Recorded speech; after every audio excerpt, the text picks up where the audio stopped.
Media మిత్రులకు పాత్రికేయుల మిత్రులకు నాతో పాటు పాల్గొంటున్నటువంటి బీఆర్ఎస్ పార్టీ నాయకులకు ప్రతి ఒక్కరికి నమస్కారాలు తెలియజేసుకుంటూ నిన్న ఆరుట్లలో జరిగినటువంటి బహిరంగ సభలో రాష్ట్ర ముఖ్యమంత్రి వర్యులు రేవంత్ రెడ్డి గారు మాట్లాడుతూ BRS party Telangana deputy 4 leader Harish Rao గారిని వ్యక్తిగతంగా దూషిస్తూ తాడి చెట్టు ఇదిలో పెరిగినవని మాట్లాడుతూ వ్యక్తిగతంగా దూషణ చేయడం, వ్యక్తిగతంగా విమర్శించడం చాలా హీనమైనటువంటి చర్య. మరియు బీఆర్ఎస్ పార్టీ రాష్ట్ర ప్రధాన కార్యదర్శి డాక్టర్ ఆర్ఎస్ ప్రవీణ్ కుమార్ గారిని వ్యక్తిగతంగా దూషిస్తూ గుండు నువ్వు చదువుకున్నవా, ఏం చేసినావు అని అంటూ మాట్లాడడం ఇది ఒక హీనమైనటువంటి చర్య. ఒక ముఖ్యమంత్రి స్థాయిలో ఉండి రేవంత్ రెడ్డి గారు ఇట్లా మాట్లాడడం తగదు.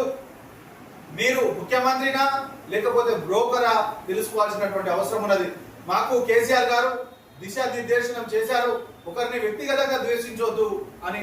అందుకోసమే నిన్ను వ్యక్తిగతంగా ద్వేషిస్తలేం, కానీ నీలేగా మాట్లాడాలంటే మేము చాలా మాట్లాడగలుగుతాం. ఓటుకు నోటు కేసులో నువ్వు దొంగగా దొరికినటువంటి దొంగ, రియల్ ఎస్టేట్ బ్రోకర్వి, ఎట్లా పాలన చేయాలో తెలియనటువంటి ఉన్నారు ఎవరైనా అంటే అది మీరే. పాలన చాతగాక మీ మీద వచ్చినటువంటి ఆరోపణలను తిప్పికొట్టే చాతగాక అది నిరూపించుకోలేక జరిగిన వాస్తవాలను చెప్పలేక వ్యక్తిగతంగా దూషిస్తూ ఇలా డాక్టర్ ఆర్ఎస్ ప్రవీణ్ కుమార్ గారిని, హరీష్ రావు గారిని మీరు దూషిస్తూ ఉన్నారు. వాళ్ళ ప్రజల్లో వస్తున్న ఆధారాలను తట్టుకోలేక మీ మీద వస్తున్న వ్యతిరేకతను ప్రజల దృష్టిని మళ్లించడం కోసము ఇవాళ గురుకులాల సొసైటీలో జరిగినటువంటి అవినీతిని బయట పెట్టినందుకు మీరు ఇవాళ డాక్టర్ ఆర్ఎస్ ప్రవీణ్ కుమార్ గారిని వ్యక్తిగతంగా ద్వేషిస్తూ ఉన్నారు. ఆయన చదువుకున్నాడు, ఒక ఐపీఎస్ ఆఫీసర్.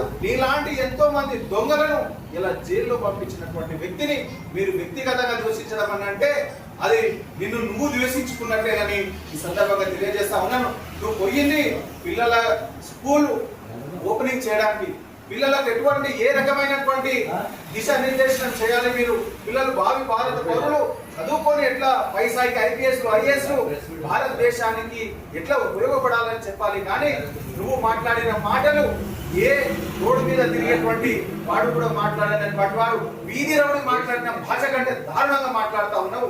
ఇలా పాలన చేతగాక నువ్వు ఇచ్చిన హామీలను అమలు చేయలేక ఇవాళ బీఆర్ఎస్ పార్టీ నాయకుల మీద వ్యక్తిగతంగా ద్వేషిస్తూ ప్రజలను పక్కదోవ పట్టిస్తా ఉన్నావు. నువ్వు చెప్పినటువంటి 100 రోజుల్లో 6 గ్యారెంటీలు అమలు చేస్తా అన్నావు. ఏది నీ 6 గ్యారెంటీలు? మహిళలకు ఇస్తా అన్నటువంటి 2500 ఎక్కడ, మరియు వృద్ధాప్య పింఛన్ ఎక్కడ, మరి విద్యార్థులకు స్కూటీలు ఇస్తారన్నావు అదెక్కడ? ఏవి కూడా చాతగాక ఇలా మా నాయకులను వ్యక్తిగతంగా ద్వేషిస్తూ వ్యక్తిగతంగా టార్గెట్ చేస్తూ బిడ్డను పబ్బం కట్టుకుంటున్నావు. 4 రోజులైతే ప్రజలందరూ కూడా నీ ముడి మీద తన్ని నీ లాగులో తొండలిడిచి నీ పేగులు మెళ్ళేసుకొని నిన్ను తెలంగాణ నుంచి తరిమి కొట్టేటువంటి రోజులు దగ్గరలో ఉన్నాయి. నీ గురు శిష్యులది త్వరలో బండారం బయటపడతా పడుతుంది. కాబట్టి జాగ్రత్త బిడ్డ, జాగ్రత్తగా మాట్లాడే ముందు ఆలోచించుకొని మాట్లాడు. వీధి భాష, రౌడీ భాష మాట్లాడినావనుకో నాలుక కోసి నీ చేతిలో పెడతాం. జాగ్రత్త, ఖబర్దార్.